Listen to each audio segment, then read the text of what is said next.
ಅವರು, ಶಿವಕುಮಾರ್ ಅವರು, ಯಾರೇ ಮಾಡಲಿ ಕನ್ನಡದ ಕೆಲಸ ಎಲ್ಲಿದ್ದರೂ ಆಗಬೇಕು, ಆಗ್ತಾ ಇದೆ. ಅದು ಬಹಳ ಅದ್ಧೂರಿಯಾಗಿರುತ್ತೆ. ಮತ್ತು ಇಲ್ಲಿ ನಡೆಯೋ ಸಾಹಿತ್ಯ ಸಮ್ಮೇಳನ ಅಥವಾ ಇಲ್ಲಿ ನಡೆಯೋ ಸಮ್ಮೇಳನ ವಿಚಾರಗೋಷ್ಠಿಗಳಿಗಿಂತ ಅದು ಭಿನ್ನವಾಗಿರುತ್ತೆ. ಅದು ತುಂಬ ಆಕರ್ಷಕವಾಗಿರುತ್ತೆ, ಹೆಚ್ಚು ಸಂಭ್ರಮ ಸಡಗರ ಇರುತ್ತೆ. ಯಾಕೆಂದರೆ ಅವ್ರಿಗೆ ವಾರಾಂತ್ಯ ಬಿಟ್ಟರೆ ರಜಾ ಸಿಗಲ್ಲ. ಒಂದು ವರ್ಷಕ್ಕೊಂದ್ಸರಿ ಇಡೀ ಕನ್ನಡಿಗರು ಸೇರೋದೇ ಒಂದು ಖುಷಿ ಅವರಿಗೆ. ಹಾಗಾಗಿ ಒಂದು ಮನೆಯ ಹಬ್ಬದ, ಮದುವೆಯ, ಸಂಭ್ರಮದ, ಸಡಗರದ ಪರಿಸರ ಅಲ್ಲಿರುತ್ತೆ. ಅದು ಭಾಳ ಮುಖ್ಯ ಕನ್ನಡದವರಿಗೆ ಒಟ್ಟುಗೂಡಿಸ್ಲಿಕ್ಕೆ ಅಂತ ನಾನು ಅಂದ್ಕೊಂಡಿದ್ದೇನೆ. ಸರ್, ಇದರ ಜೊತೆಗೆ ನಟ ಕಮಲ್ ಹಾಸನ್ ಕನ್ನಡ ತಮಿಳಿನಿಂದ ಹುಟ್ಟಿದೆ ಅನ್ನುವಂಥ ಒಂದು ವಿವಾದಾತ್ಮಕ ಹೇಳಿಕೆಯನ್ನು ಕೊಟ್ಟಿದ್ದಾರೆ. ಕನ್ನಡದ ಇತಿಹಾಸ ಅರಿವಿಲ್ಲದವರಿಗೆ ಏನು ಹೇಳ್ತೀರಾ ಸರ್? ಈ ಬಗ್ಗೆ ನಾನು ಕೆಲವು ವಿಚಾರಗಳನ್ನು ಅತ್ಯಂತ ಸ್ಪಷ್ಟವಾಗಿ, ನಿಖರವಾಗಿ ಹೇಳಲಿಕ್ಕೆ ಇಷ್ಟಪಡ್ತೇನೆ. ನೇರವಾಗಿ ಕಮಲ್ ಹಾಸನ್ ಅವರಿಗೆ. ಕಮಲ್ ಹಾಸನ್ ಅತ್ಯಂತ ಅದ್ಭುತವಾದ ಪ್ರತಿಭಾವಂತ ನಟ, ಎರಡು ಮಾತಿಲ್ಲ. ಅವರನ್ನು ಕನ್ನಡಿಗರೂ ಸ್ವೀಕರಿಸಿದ್ದಾರೆ, ಅವರ ಚಿತ್ರಗಳನ್ನು ಕನ್ನಡಿಗರೂ ನೋಡಿದ್ದಾರೆ. ಮತ್ತು ನನಗೆ ಆಶ್ಚರ್ಯ ಏನಂದರೆ, ಕಮಲ್ ಥರದ ನಟರಿಗೆ ಬಹಳ ಮೂಲಭೂತವಾದಂತಹ ಭಾಷಾ ವಿಜ್ಞಾನ ಯಾಕೆ ಗೊತ್ತಿಲ್ಲ ಅಂತ. There is a linguistic science. ಭಾಷೆ ವಿಜ್ಞಾನ ಅನ್ನೋದು ಒಂದು ವಿಜ್ಞಾನ, ಅದು ಸೈನ್ಸ್. ಅದು ಎಮೋಷ್ನಲ್ಲಾಗಿ ನಾವು ಅಭಿಮಾನದಿಂದ ಮಾತಾಡೋ ವಿಷಯ ಬೇರೆ. ವೈಜ್ಞಾನಿಕವಾಗಿ ಕನ್ನಡದ ಹುಟ್ಟು, ಬೆಳವಣಿಗೆ ಪ್ರತಿ ಭಾಷೆಗೂ ಇದೆ. ಅದು ತಮಿಳು ಕನ್ನಡದ ತಾಯಿ ಅಲ್ಲ, ಅದು ಸೋದರ ಭಾಷೆ. ಇದು ಇಡೀ ಜಗತ್ತಿಗೆ ಗೊತ್ತಿರತಕ್ಕಂಥದ್ದು.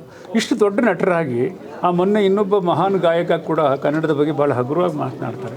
ನಾನು ಹೇಳೋದೇನೆಂದರೆ, ಇವರೆಲ್ಲ ಇಷ್ಟು ದೊಡ್ಡ ಸ್ಥಾನಕ್ಕೆ ಹೋದವರಿಗೆ ಒಂದು ಪ್ರಾಥಮಿಕ ತಿಳುವಳಿಕೆ, it's A primary knowledge. Science ಪ್ರಕಾರ ಭಾಷೆ ಹೇಗೆ ಹುಟ್ಟುತ್ತೆ, ಕನ್ನಡದ ಬೇರು ಯಾವುದು ಅನ್ನುವಂಥದ್ದು. ಕನ್ನಡದ ಬೇರಿನಿಂದ ಬಂದಂಥ ಪಂಚದ್ರಾವಿಡ ಭಾಷೆಗಳಲ್ಲಿ ಕನ್ನಡವೂ ಒಂದು, ತಮಿಳು ಒಂದು, ತೆಲುಗು ಒಂದು, ಮತ್ತು ನಮ್ಮ ಉಪಡೈಲೆಕ್ಟಾಗಿ ಬಂದಿರತಕ್ಕಂಥ ತುಳು, ಕೊಡವ ಭಾಷೆಗಳು, ಇವೆಲ್ಲ ಕನ್ನಡದ ಸೋದರ ಭಾಷೆಗಳು. ಹೀಗೆ ಇದನ್ನು ವಿಜ್ಞಾನ ಪ್ರೂವ್ ಮಾಡಿರೋವಂಥದ್ದು. ಹಾಗಾಗಿ ಎಂಥ ಸಂದರ್ಭಗಳಲ್ಲೂ ತಮಿಳು ನಮಗೆ ಸೋದರ ಭಾಷೆ ಹೌದು. ಆದರೆ ಅದನ್ನು ಅರ್ಥ ಇಲ್ಲದೆ ಅದನ್ನು ತಾಯಿ ಸ್ಥಾನಕ್ಕೆ ಅವರು ಹೇಳ್ತಿರೋದು, ಅದು ಅವರು ಗೊತ್ತಿದ್ದು ಹೇಳಿದರೋ ಗೊತ್ತಿಲ್ಲದೆ ಹೇಳಿದರೋ, ವೇದಿಕೆ ಆವೇಶದಲ್ಲಿ ಹೇಳಿದರೋ. ಯಾಕೆಂದರೆ ಕನ್ನಡದ ಬಗ್ಗೆ ಬಹಳ ಪ್ರೀತಿಯಿಂದ ಮಾತಾಡಿದ್ದಾರೆ ಅವರು. ರಾಜ್ಕುಮಾರ್ ಅವ್ರ ಬಗ್ಗೆ ಮಾತಾಡಿದ್ದಾರೆ, ಕನ್ನಡದ ಬಗ್ಗೆ ಮಾತಾಡಿದ್ದಾರೆ. ಅದು ತುಟಿ ಮೀರಿ ಅವರು ಆಡಿದರೆ ಅವರು ಅದಕ್ಕೆ ವಿಷಾದ ವ್ಯಕ್ತಪಡಿಸಬೇಕು. ಯಾಕೆಂದರೆ ನಾವೆಲ್ಲ ಸಾಹಿತ್ಯ ಓದ್ಕೊಂಡವ್ರಿಗೆ ಗೊತ್ತಿದೆ, ನಮಗೆ ಎಲ್ಲರಿಗೂ ಗೊತ್ತಿದೆ ಸಾಹಿತ್ಯನೇ ಓದಬೇಕು ಅಂತಲ್ಲ. ಸೊ ನಾವು ದಕ್ಷಿಣ ಭಾರತೀಯ ಭಾಷೆಗಳೆಲ್ಲ ನಾವು ಅಕ್ಕ ತಂಗಿಯರು ಹೌದು. ಆದರೆ ಅದರಲ್ಲಿ ಯಾರನ್ನೋ ಒಬ್ಬರನ್ನ ಬೇಕು ಅಂತ ತಾಯಿ ಸ್ಥಾನಕ್ಕೆ ಕೂರಿಸ್ಕೊಳ್ಳೋದು, ಅದು ಒಂದು ಕನ್ನಡಿಗರನ್ನ ಕೆರಳಿಸುತ್ತೆ ಮತ್ತು ನೋಯಿಸುತ್ತೆ. ಅದು ತಮಿಳಿಗೂ ಮಾಡೋ ಅಪಮಾನ, ಅಥವಾ ಯಾವುದೇ ಭಾಷೆಗೆ ಮಾಡೋ ಅಪಮಾನ. ಭಾಷೆಯ ಬಗ್ಗೆ ಸುಳ್ಳು ಹೇಳಬಾರ್ದು, ಸುಳ್ಳು ತಪ್ಪಾಗ್ತದೆ. ಕನ್ನಡದ ಇತಿಹಾಸ ಎಷ್ಟು ವರ್ಷ ಇದೆ, ಕನ್ನಡದ ಮೊದಲ ರಚನೆ ಯಾವಾಗಾಯಿತು, 3000 ವರ್ಷದ ಹಿಂದೆ ಗ್ರೀಕ್ ನಾಟಕದಲ್ಲಿ ಕನ್ನಡದ ಸಾಲು ಇದೆ ಅನ್ನೋ ಸಂಶೋಧನೆ ಆಗಿದೆ. ಈಗ ಕನ್ನಡಕ್ಕೆ ಬೂಕರ್ ಪ್ರಶಸ್ತಿ ಬಂದಿದೆ. ಇಡೀ ವಿಶ್ವ ಇತ್ತ ಕಡೆ ತಿರುಗಿ ನೋಡ್ತಾ ಇದೆ ಕನ್ನಡದ ಸಣ್ಣ ಕಥೆಗಳ ಬಗ್ಗೆ. ನಮ್ಮ ಹಾಸನದ ಹೆಣ್ಣು ಮಗಳು ಭಾನು ಮುಷ್ತಾಕ್ ಅವರು ಬರೆದಿರುವಂಥದ್ದು.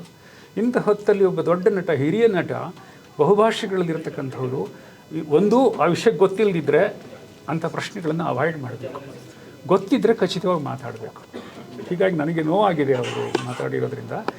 ದಯವಿಟ್ಟು ಕಮಲ್ ಹಾಸನ್ ಅವರೇ, ನೀವು please study linguistic science. Linguistic science ಪ್ರಕಾರ ಪಂಚದ್ರಾವಿಡ ಭಾಷೆಗಳೆಲ್ಲ ಪರಸ್ಪರ ಸೋದರ ಭಾಷೆಗಳು. ಅವುಗಳ ಮಧ್ಯೆ ತಾಯಿ ಮಕ್ಕಳ ಸಂಬಂಧ ತರಬೇಡಿ, ಅದು ತಪ್ಪಾಗುತ್ತೆ. ಈ ರೀತಿಯ ಹೇಳಿಕೆಗಳು ಭಾಷೆಗಳ ನಡುವೆ ವೈಮನಸ್ಸು ಮೂಡೋದಕ್ಕೆ ಕಾರಣ ಆಗುತ್ತೆ ಸರ್?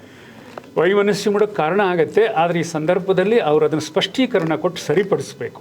ಯಾಕೆಂದರೆ ಈ ವೈಮನಸ್ಯವನ್ನು ತರೋದಕ್ಕೆ ಕೆಲವರು ಉಡಾಫೆಯಿಂದ ಮಾತಾಡೋದು, ಆಳವಾದ ತಿಳುವಳಿಕೆ, ಪ್ರಬುದ್ಧವಾದಂಥ ತಿಳುವಳಿಕೆ ಇಲ್ಲದೆ ವೇದಿಕೆಯ ಮೇಲೆ ಆವೇಶದಲ್ಲಿ ಏನೋ ಮಾತಾಡೋದಿದೆಯಲ್ಲ ಭಾಷೆ ಬಗ್ಗೆ, ಅದು ತಪ್ಪು. ಯಾಕೆಂದರೆ ಕಮಲ್ ಅವ್ರ ಬಗ್ಗೆ ಎಲ್ಲ ಥರದ ಪ್ರೀತಿ ಗೌರವ ಇಟ್ಕೊಂಡು ನಾನು ಈ ಮಾತನ್ನು ಹೇಳ್ತಿದ್ದೀನಿ. ಅವರಿಂದ ನಾನು ಫಿಲ್ಮ್ ಫೇರ್ ಪ್ರಶಸ್ತಿ ತಗೊಂಡಿದ್ದೇನೆ. ವೈಯಕ್ತಿಕವಾಗಿ ನನಗೆ ಅವ್ರ ಬಗ್ಗೆ ತುಂಬ ಗೌರವ ಇದೆ. ಹಾಗಾಗಿ ಯಾವುದೇ ಭಾಷೆಯ ಬಗ್ಗೆ ನನ್ನ ಭಾಷೆ ದೊಡ್ಡದು ಅಂತ ಏನಾದರೂ ಹೇಳ್ಕೊಳ್ಳಿ, ನಿಮ್ಮ ಭಾಷೆ ದೊಡ್ಡದು ಅಂತ ಹೇಳೋದಕ್ಕೆ ಇನ್ನೊಂದು ಭಾಷೆನ ಚಿಕ್ಕದು ಮಾಡಬೇಡಿ, ಅದು ತಪ್ಪು. ಕಲಾವಿದರನ್ನ ಸಾಂಸ್ಕೃತಿಕ ರಾಯಭಾರಿಗಳು ಅಂತ ಕರೀತಾರೆ. ಆ ರಾಯಭಾರಿಗಳು ಇಂಥ ಒಂದು ತಪ್ಪು ಮಾಡಿದ್ರೆ ಯಾವ ರೀತಿಯಾದಂಥ ಅನಾಹುತಗಳು ಆಗ್ಬೋದು ಸರ್? ಅದು ಏನಾಗುತ್ತೆ ಅಂತಂದರೆ, ಅವ್ರು ಹೇಳಿದ್ದು ತುಂಬ ಜನ ನಿಜ ಏನೋ ಅಂತ ಹೇಳಿ ತಪ್ಪಾಗಿ ಗ್ರಹಿಸುವಂಥ ಸಾಧ್ಯತೆ ಇರುತ್ತೆ. ಮೊದಲನೇದಾಗಿ ಒಬ್ಬ ಕಲಾವಿದ ಅಷ್ಟು ಓದ್ಕೊಂಡ್ರೆ ಒಳ್ಳೆಯದು. ಓದ್ಕೊಳ್ಳೋಕ್ಕಾಗಿಲ್ಲ, ಆ ವಿಷಯ ನನಗೆ ಪೂರ್ತಿ ಗೊತ್ತಿಲ್ಲ ಅಂದರೆ ಗೊತ್ತಿಲ್ಲ ಅಂತ ಹೇಳಬೇಕು. ಯಾರು ಗೊತ್ತಿಲ್ಲದಿರುವುದನ್ನು ಗೊತ್ತಿಲ್ಲ ಅಂತ ಹೇಳ್ತಾನೋ ಅವನ ಬಗ್ಗೆ ಗೌರವ ಜಾಸ್ತಿ ಆಗುತ್ತೆ. ನೀವು ನೋಡಿದ್ದೀರ ಯಾವತ್ತಾದರೂ ರಾಜ್ಕುಮಾರ್ ಅವರು ಎಷ್ಟು ಮುಗ್ಧತೆಯಿಂದ ಮಾತಾಡ್ತಿದ್ರು ಅಂದರೆ, ಅವ್ರಿಗೆ ಎಷ್ಟು ಗೊತ್ತಾದರೂ ಮಾತಾಡ್ತಿದ್ರು.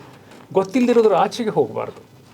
ಬಹುಶಃ ಕಮಲ್ ಹಾಸನ್ ಅವರಿಗೆ ಈ ಲಿಂಗ್ವಿಸ್ಟಿಕ್ ಸೈನ್ಸ್ನ ಪರಿಚಯವೇ ಇಲ್ಲ ಅಂತ ನನಗೆ ಆಶ್ಚರ್ಯ ಆಯಿತು. ಏಕೆಂದರೆ ಕನ್ನಡ, ತಮಿಳು, ತೆಲುಗು, ಮಲಯಾಳಂ ಮತ್ತು ತುಳು ಈ 5 ಪಂಚದ್ರಾವಿಡ ಭಾಷೆಗಳು ಮತ್ತು ಒಂದು ತಾಯಿ ಬೇರಿನಿಂದ ಬಂದು ಕವಲೊಡೆದಂಥ ಭಾಷೆಗಳು 3000 ವರ್ಷದಿಂದ ಅನ್ನೋದನ್ನು ಭಾರತೀಯ ಭಾಷಾ ವಿಜ್ಞಾನ ಸಿದ್ಧಪಡಿಸಿದೆ. ಅದಕ್ಕೆ ಪುಸ್ತಕಗಳಿದೆ, ಆಕರಗಳಿದೆ.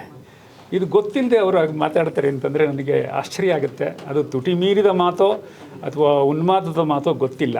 ಅದನ್ನು ಕಮಲ್ ಅವರು ಸರಿಪಡಿಸಿಕೊಂಡು ಅವರ ವ್ಯಕ್ತಿತ್ವ ಇನ್ನಷ್ಟು ದೊಡ್ಡದಾಗೋ ಹಾಗೆ ನೋಡ್ಕೋಬೇಕು ಅಂತ ಅವರಲ್ಲಿ ಪ್ರಾರ್ಥನೆ ಮಾಡ್ಕೊಳ್ತೀನಿ. ಸರ್, ನೀವು ನಿರ್ದೇಶಕರಾಗಿ ಈ ಒಂದು ವಿಚಾರ ಆದ ನಂತರ ಒಂದಷ್ಟು ಕನ್ನಡಪರ ಸಂಘಟನೆ ಹೋರಾಟಗಾರರು ತಗ್ ಲೈಫ್ ಅವ್ರ ಸಿನಿಮಾ ಬರ್ತಾ ಇದೆ, ಇಂಥ ಸಂದರ್ಭದಲ್ಲಿ ಅವರ ಸಿನಿಮಾಗೆ ಅವಕಾಶ ಕೊಡಬಾರ್ದು ಅನ್ನುವಂಥ ನಿಟ್ಟಿನಲ್ಲಿ ಹೋರಾಟ ಮಾಡ್ತಿದ್ದಾರೆ ಸರ್. ಅಲ್ಲ, ಕನ್ನಡದ ಹೋರಾಟಗಾರರ ಬಗ್ಗೆ ನನಗೆ ತುಂಬ ಗೌರವ ಇದೆ.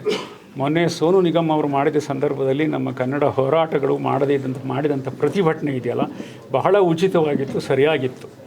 ಇಲ್ಲದಿದ್ದರೆ ಈಗಾಗಲೇ ನಾವು ಅಲ್ಪಸಂಖ್ಯಾತರಾಗಿರ್ತಕ್ಕಂಥ ನಾವು ಬೆಂಗಳೂರನ್ನು ನಾವು ನಿಧಾನವಾಗಿ ಇಂಚಿಂಚಾಗಿ ಕಳ್ಕೊಳ್ತಾ ಹೋಗ್ತಿದ್ದೇವೆ. ಕನ್ನಡ ಚಿತ್ರಗಳ ಪ್ರದರ್ಶನದಲ್ಲಾಗಲಿ ಎಲ್ಲ ವಿಷಯಗಳಲ್ಲೂ ಕೂಡ ಸಾರ್ವಜನಿಕವಾಗಿ ಕನ್ನಡವನ್ನು ಅವಹೇಳನ ಮಾಡಲಿಕ್ಕೆ ಬೇರೆ ಭಾಷೆಯವರು ಪ್ರಯತ್ನ ಮಾಡ್ತಾರೆ ಅಂದರೆ ಅದು ದುರಹಂಕಾರದ ಪರಮಾವಧಿ. ಈ ವಿಷಯದಲ್ಲಿ ನನ್ನ ಸಹಮತ. ಯಾವಾಗಲೂ ಕನ್ನಡ ಹೋರಾಟಗಾರರ ಎಲ್ಲ ಬಣಗಳು, ಯಾಕೆಂದರೆ ನಾವು ಲೇಖಕರು ಬರೀತೇವೆ, ಪ್ರಕಟಿಸ್ತೀವಿ, ಆದರೆ ಬೀದಿಯಲ್ಲಿ ನಿಂತು ಕೂಗಾಡೋರು, ಸಂದರ್ಭ ಬಂದರೆ ಕಲ್ಲು ಹೊಡೆಯೋರು, ಸಂದರ್ಭ ಬಂದರೆ ಜೈಲಿಗೆ ಹೋಗೋರು, ಅದು ತುಂಬ ಮುಖ್ಯ ಕನ್ನಡಕ್ಕೆ. ಅದರಿಂದ ಕನ್ನಡ ಉಳಿದಿರೋದು. ಆದ್ದರಿಂದ ವಾಟಾಳ್ ನಾಗರಾಜ್ ಅಂತವರ ಹೋರಾಟವೂ ಬೇಕಾಗುತ್ತೆ. ಇಲ್ಲಿ ಒಂದು ಸಾತ್ವಿಕವಾದ ಹೋರಾಟವೂ ಬೇಕಾಗುತ್ತೆ. ಇದರಿಂದ ನಾನು ಸಂಪೂರ್ಣವಾಗಿ ನಮ್ಮ ಹೋರಾಟಗಾರರ ಮಿತ್ರರಿಗೆ ನಾನು ದನಿಗೂಡಿಸ್ತೀನಿ. ಧನ್ಯವಾದ. ಪ್ರತಿಧ್ವನಿ ಯೂಟ್ಯೂಬ್ ಚಾನೆಲ್ ಸಬ್ಸ್ಕ್ರೈಬ್ ಮಾಡಿ, ಬೆಲ್ ಐಕಾನ್ ಕ್ಲಿಕ್ ಮಾಡಿ.